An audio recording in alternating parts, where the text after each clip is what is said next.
Hey guys, Tepcocyclerepair. So let me show you how to set up the time on this. It can be a little confusing. This is a 2006 Honda Goldwing with navigation. So the bike pretty much does it itself if you're in the right time zone, but there is a way to manually change it if you don't want to deal with the time zone stuff. So put it in accessory.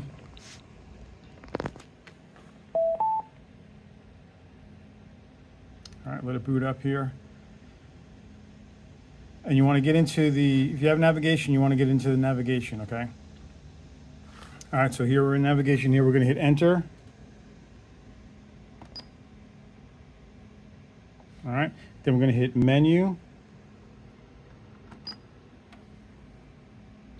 Setup info. I'm using enter. When I say enter, I'm hitting this one here. So we're going to hit enter. And then I'm going to use these buttons here for up and down when I'm going up and down, okay?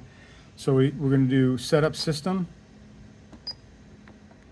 We're going to go down to daylight saving. So if your clock didn't change in daylight saving, is most likely you have this off and you have it on no.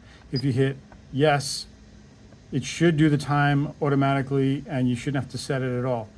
All right, if you want to manually do it, make sure your time zone is correct here. Hit enter right there. I'm in Eastern. So if you change this is going to change your time zone and change your clock, all right? If you want to manually do it, come down here to other, hit enter, and that's going to bring it in, and then you can manually do your time here. To each one, just hit enter. All right, and then I'll bring up this one, and then you can use the right and left buttons to change it. Use the back button to get out.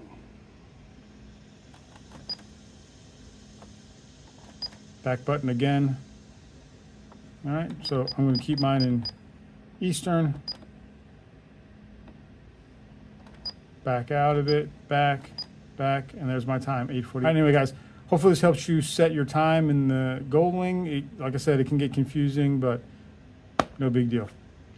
Hopefully this helps you out. Hit the like button, subscribe, hit that bell for further notifications. Until next time, Tepcocyclerepair.